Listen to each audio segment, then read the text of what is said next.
Hello guys, current affairs funda में आप सभी का स्वागत है। मैं हूं आपके साथ अभिषेक शर्मा। और आज के इस वीडियो सेशन में हम 11 दिसंबर तक के सभी इंपॉर्टेंट करंट अफेयर्स कवर करने वाले हैं। हमेशा की तरह आप इस वीडियो को अंत तक जरूर देखिएगा। आज भी आपको काफ़ी कुछ जानने के लिए मिलेगा।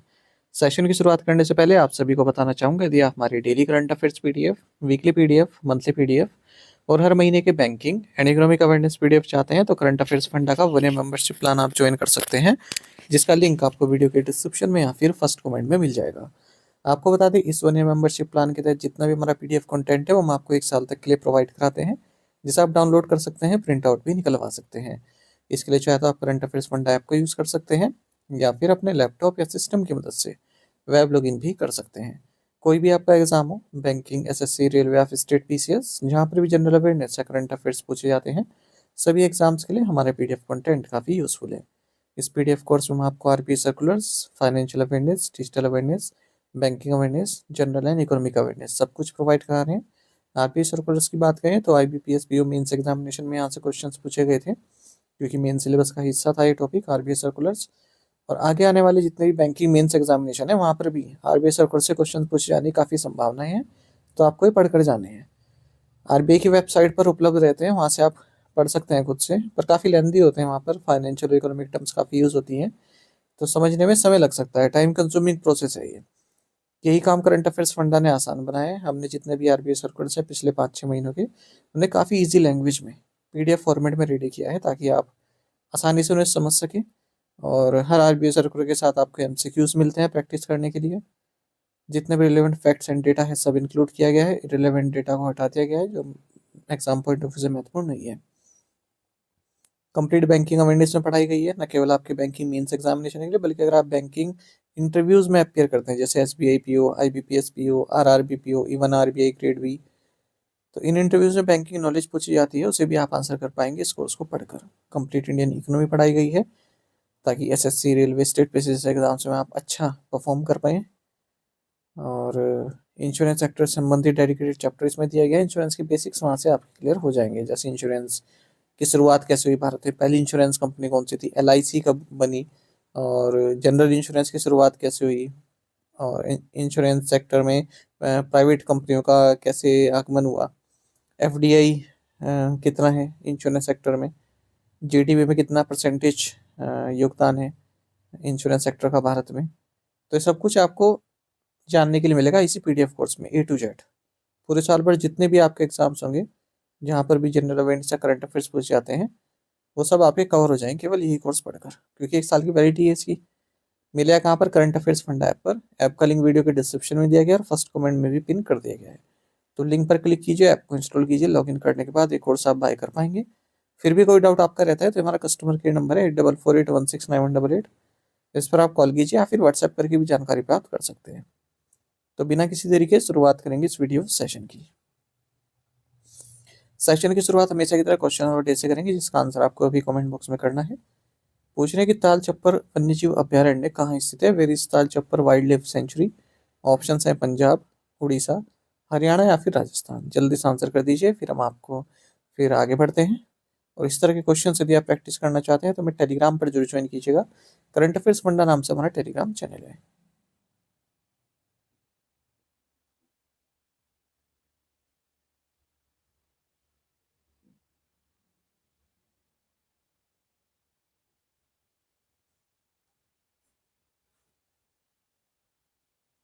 When is international mountain day observe each year? प्रत्येक वर्ष अंतर्राष्ट्रीय पर्वत दिवस कब मनाया जाता है?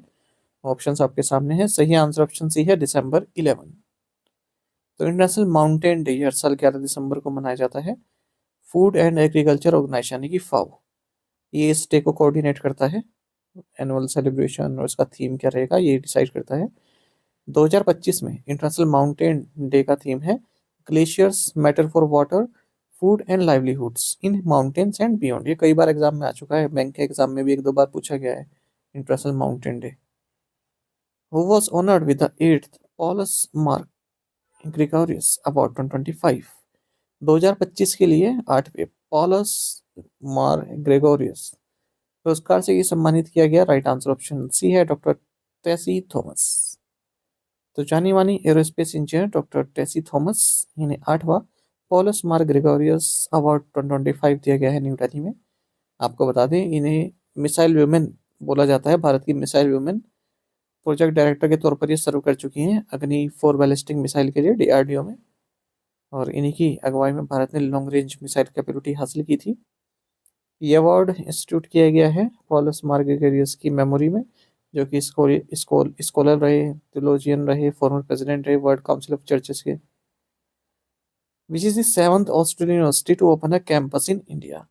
भारत में कैंपस खोलने वाला 7वां ऑस्ट्रेलियाई विश्वविद्यालय कौन सा है? ऑप्शंस आपके सामने है। सही आंसर ऑप्शन डी है, university of New South Wales. University of New South Wales ये 7th ऑस्ट्रेलियन यूनिवर्सिटी है जो भारत में कैंपस खोलेगी। और हाल ही में 3rd Australia India education and skills council meeting हुई है न्यू दिल्ली में, उसी दौरान ये अनाउंस किया गया है, और कैंपस खोलेगी बेंगलुरु में। Which company announced a 17.5 billion US investment for India's AI first future? किस कंपनी ने भारत के एआई केंद्रित भविष्य के लिए 17.5 बिलियन यूएस डॉलर के निवेश की घोषणा की है? राइट आंसर ऑप्शन डी है, माइक्रोसॉफ्ट। तो global software power house Microsoft इन्होंने 17.5 बिलियन यूएस डॉलर की इन्वेस्टमेंट घोषित की है भारत में, ताकि यहाँ पर एआई से संबंधित इंफ्रास्ट्रक्चर स्किल्स, ठीक है, यहाँ की एआई कैपेबिलिटीज को बढ़ाई जा सके। ये माइक्रोसॉफ्ट का लार्जेस्ट इन्वेस्टमेंट है जो एशिया में हुआ है। माइक्रोसॉफ्ट के सीईओ सत्या नडेला है। इससे पहले अक्टूबर में गूगल ने अडानी ग्रुप के साथ पार्टनरशिप की थी, जिसके जरिए विशाखापट्टनम आंध्र प्रदेश में data centre and AI hub open करेंगे। 15 बिलियन यूएस डॉलर की इन्वेस्टमेंट इन्होंने बताई है अगले 5 साल में। India has sign 7,995 crore rupees support package with which country for the Indian Navy's fleet of 24 MH-60R Romeo Sea Hawk multi role helicopters. Bharat ने भारतीय नौसेना के 24 MH-60R Romeo Sea Hawk multi role हेलीकॉप्टरों के बेड़े के लिए किस देश के साथ 7,995 करोड़ रुपए के सहायता पैकेज पर हस्ताक्षर किए हैं? राइट आंसर ऑप्शन डी है, द यूनाइटेड स्टेट्स। तो भारत ने 7,995 करोड़ रुपए की एक डील साइन की है यूनाइटेड स्टेट्स के साथ, जिसके जरिए इंडियन नेवी की जो फ्लीट है, जो पूरा बेड़ा है 24 MH-60R Romeo Sea Hawk multi role helicopter का, तो उससे संबंधित जो सपोर्ट पैकेज है वो प्राप्त करेगा भारत। MS-60R इसको मैन्युफैक्चर किया जा रहा है लॉकहीड मार्टिन कॉर्पोरेशन के द्वारा। ये एक ऑल वेदर हेलीकॉप्टर है, मल्टीपल मिशंस में इसका उपयोग किया जाता है। ये मैरीटाइम वेरिएंट है ब्लैक हॉक हेलीकॉप्टर का। According to Prime Time for Real Time 2024, UPI accounts for what share of global real time payment transactions? Prime time for real time 2024 के अनुसार वैश्विक रियल टाइम भुगतान लेन देन में UPI की हिस्सेदारी कितनी है? राइट आंसर ऑप्शन सी है, 49%। तो इंटरनेशनल मॉनेटरी फंड की रिपोर्ट है growing retail digital payments the value of interoperability. इन्होंने ये कहा है कि यूपीआई यानी कि यूनिफाइड पेमेंट्स इंटरफेस वर्ल्ड का largest retail fast payment system है ट्रांजेक्शन वॉल्यूम के हिसाब से। और अगर हम ACI world wide report on prime time for real time 2024 की बात करें, इसमें बताया गया है कि जो global real time payment system transaction volume है उसमें 49% यूपीआई का शेयर है। तो ये सब जानकारी पार्लियामेंट में दी गई है मंत्री द्वारा, इसलिए मैंने यहाँ पर शेयर की है। बाकी पेमेंट्स इंफ्रास्ट्रक्चर डेवलपमेंट फंड भी भारत द्वारा बनाया गया है, जो बैंक को सपोर्ट प्रोवाइड करता है ताकि वो डिजिटल पेमेंट इंफ्रास्ट्रक्चर बढ़ा सकें टीयर 3 to 6 सेंटर्स में।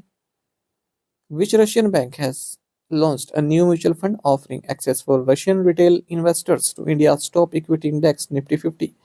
किस रूसी बैंक ने एक नया म्यूचुअल फंड घोषित किया है या लॉन्च किया है जो रूसी खुदरा निवेशकों को भारत के शीर्ष इक्विटी इंडेक्स निफ्टी 50 तक पहुंच प्रदान करता है? राइट आंसर ऑप्शन बी है, सबेर बैंक। रशिया का लार्जेस्ट बैंक है सबेर बैंक। इसने एक नया म्यूचुअल फंड लॉन्च किया है जो कि जिसके जरिए रशियन रिटेल इन्वेस्टर्स भारत में निफ्टी 50 में इन्वेस्ट कर सकते हैं। तो सबेर बैंक ने JSC फर्स्ट एसेट मैनेजमेंट के साथ मिलकर ये फंड लॉन्च किया है जिसका नाम है फर्स्ट इंडिया। अब तक जो रशियन इंडिविजुअल्स थे उनके पास कोई डायरेक्ट रूट नहीं था कि वो पर्सनली इन्वेस्ट कर सकें इंडियन इक्विटीज में। Which bank partner with Tata Realty to provide the 1,280 crore rupees green loan facility? किस बैंक ने 1280 करोड़ रुपए की ग्रीन लोन सुविधा प्रदान करने के लिए टाटा रियल्टी के साथ सहायता की है? राइट आंसर ऑप्शन डी है, DBS bank India. Tata realty and infrastructure limited जो कि एक रियल एस्टेट इंफ्रास्ट्रक्चर डेवलपर है, इन्होंने DBS बैंक इंडिया लिमिटेड के साथ एक लोन एग्रीमेंट साइन की है, या फिर आप कह सकते हैं ग्रीन लोन फैसिलिटी साइन की है 1280 करोड़ रुपए की। ठीक है, इसके जरिए ये इंटेलिजेंट पावर प्रोग्राम इसको विकसित करेंगे। DBS bank India Indian arm है सिंगापुर के डीबीएस ग्रुप की। Which spacecraft carried the US Russian crew to the International Space Station from Baikonur launch facility in Kazakhstan? Kazakhstan के बैकनूर प्रशिक्षण केंद्र से अमेरिकी रूसी दल को अंतर्राष्ट्रीय अंतरिक्ष स्टेशन तक ले जाने वाला अंतरिक्ष यान कौन सा है? राइट आंसर ऑप्शन है सोयूज MS-28। एक यूएस रशियन क्रू ऑफ 3 यानी कि 3 लोगों का क्रू रहा है, यूएस रशियन इसमें रहे। इंटरनेशनल स्पेस स्टेशन में भेजा गया है रशियन स्पेस क्राफ्ट से, इसका नाम है सोयूज बूस्टर रॉकेट। तो ये बैकनूर लॉन्च फैसिलिटी कजाकिस्तान से इसने उड़ान भरी, सोयूज MS-28 को ऑर्बिट में स्थापित किया। तो इसमें नासा एस्ट्रोनॉट क्रिस विलियम्स और 2 रशियन क्रूमेट से सर्जी मिकाएव और सर्जी कुडसेरेको। कविंदपति Nattu सकरई, a GI product from Tamil Nadu refers to कविंदपति Nattu सकरई Tamil Nadu का एक GI उत्पाद क्या संदर्भित करता है? राइट आंसर ऑप्शन ए है जैगरी पाउडर। तो 5 प्रोडक्ट्स तमिलनाडु से, जैसे वोरायूर कॉटन साड़ी, कविंदापति नट्टू सक्करई जो कि जैगरी पाउडर है, नमक्कल मक्कल पथिरंगल जो कि सोप स्टोन कुकवेयर है, ट्रेडिशनल थोयामल्ली राइस वैरायटी और अम्बा समुद्रम चोपू सामान वुडन टॉय। इन्हें ज्योग्राफिकल इंडिकेशन टैग दिया गया है। इस तरह से तमिलनाडु में 74 प्रोडक्ट्स हैं जिन्हें GI टैग मिल चुका है। Which organization released its first ever guidelines on the use of GLP-1 medicines for obesity? किस संगठन ने मोटापे के लिए GLP-1 दवाओं के उपयोग पर अपने पहले दिशा निर्देश जारी किए हैं? राइट आंसर ऑप्शन बी है WHO। तो एक नई क्लास ऑफ मेडिसिन GLP-1 ये वेट लॉस करने के लिए काफ़ी इफेक्टिव है। वर्ल्ड हेल्थ ऑर्गेनाइजेशन ने इसके लिए गाइडलाइंस जारी की हैं ताकि ओबेसिटी क्राइसिस को कॉम्बैट किया जा सके। What type of galaxy is Alaknanda discovered by the researchers at Pune? Pune के शोधकर्ताओं द्वारा खोजी गई अलकनंदा आकाशगंगा किस प्रकार की है? राइट आंसर ऑप्शन है एक स्पाइरल गैलेक्सी है ये। तो national centre for radio astrophysics of the Tata institute of fundamental research Pune, यहाँ के जो रिसर्चर्स हैं उन्होंने एक वेल डिफाइंड स्पाइरल गैलेक्सी की खोज की है जो कि हमारे अपने मिल्की वे जैसी है, सिमिलर है, और इसका नाम रखा है अलकनंदा। रिवर है उत्तराखंड में, हिमालयन रिवर, इसके नाम पर इसका नाम रखा गया अलकनंदा। 30,000 लाइट ईयर्स डायमीटर में है ये, और इसकी डिस्कवरी की गई है नासा की जेम्स वेब स्पेस टेलीस्कोप के जरिए। What is the technical term for the requirement that messaging apps must work only when the registered SIM is present in the device?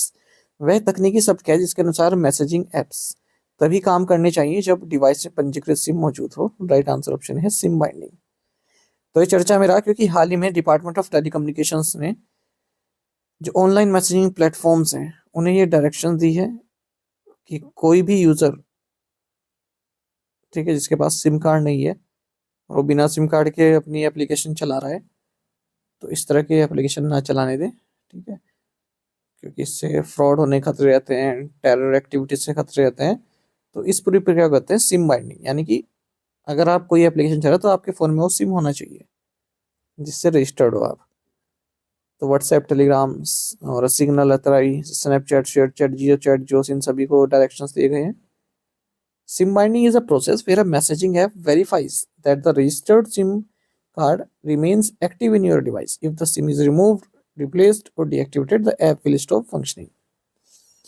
For the first time, the Indian Navy officially recognized which category between peace and conflict? भारतीय नौसेना ने पहली बार शांति और संघर्ष के बीच किस श्रेणी को आधिकारिक तौर पर मान्यता दी है? राइट आंसर ऑप्शन डी है no war no peace. Chief of naval staff admiral Dinesh Tripathi, इन्होंने एक इंडियन मैरीटाइम डॉक्ट्रिन 2025 रिलीज की है नेवी डे के दिन, और नो वार नो पीस इसको रिकॉग्नाइज किया है इन्होंने एक डिस्टिंक्ट कैटेगरी के तौर पर पीस और कन्फ्लिक्ट के बीच में। जो इंडिया मैरीटाइम डॉक्ट्रिन है इसको पहली बार 2004 में जारी किया गया था, फिर 2009 में, फिर 2015 में और अब 2025 में। Who became the first female cadet to be awarded the President's Bronze Medal for Overall Order of Merit at the NDA? NDA में समग्र योग्यता के लिए राष्ट्रपति कांस्य पदक प्राप्त करने वाली पहली महिला कैडेट कौन बनी? राइट आंसर ऑप्शन है सिद्धि जैन। सिद्धि जैन ये फर्स्ट एवर वुमेन कैडेट बनी है जिन्हें प्रेसिडेंट्स मेडल मिला है एनडीए में। Navy chief admiral Dinesh Tripathi ने ये प्रेस्टिजियस प्रेसिडेंट ब्रोंज मेडल इनके यूनिफॉर्म पर पिन किया। साथ ही इन्हें बेस्ट ऑलराउंड एयर कैडेट का भी टाइटल दिया गया है। R Praggnanandhaa qualified for the 2026 candidates tournament after winning which event. R Praggnanandhaa ने किस स्पर्धा में जीत हासिल करके 2026 कैंडिडेट टूर्नामेंट के लिए क्वालिफाई किया है? ऑप्शंस आपके सामने है। सही आंसर ऑप्शन ए है फिडे सर्किट 2025। तो Indian chess player R Praggnanandhaa ये 2026 कैंडिडेट्स टूर्नामेंट के लिए क्वालिफाई कर चुके हैं। इन्होंने हाल ही में फिडे सर्किट 2025 जीता है। 2026 कैंडिडेट टूर्नामेंट ये होगा साइप्रस में मार्च 28 से 16 अप्रैल के बीच में अगले साल। और विमेन सेक्शन की अगर हम बात करें कैंडिडेट टूर्नामेंट की, तो इसमें दिव्या देशमुख, कनिरो हम्पी और आर वैशाली क्वालिफाई कर चुके हैं। टू द पॉइंट क्वेश्चंस, उनके आंसर्स देख लेते हैं। Who is the current CEO of IndiGo airlines? Peter Elbers. Where was the conference of director generals and inspector general of police held? Raipur, Chhattisgarh. At what maximum rate will pan masala be taxed under GST according to the new bill passed? 40%. Who assumed the appointment of Director General Inspection and Safety (DG) at Air High Headquarters? Air Marshal Tejveer Singh. As of 31st October 2025, the installed capacity from non-fossil sources stands at about 259 gigawatt, with 31.2 gigawatt added in the current financial year up to October 2025. आप में से कई estimates बिल्कुल सही answer किया। इस तरह से आप पार्टिसिपेट करते रहे। चलिए आज के असाइनमेंट क्वेश्चन देखें, इनके आंसर आपको भी करना है कमेंट बॉक्स में। Which country will host artificial intelligence impact summit 2026? Moody's projects India's GDP to grow at 7% in 2025 and 3% in 2026. When was the first time Vande Mataram was sung during a session of the Congress? Who secured the Challenger Trophy at the FIA Junior Men's World Hockey World Cup 2025 after a 5-4 win over Austria?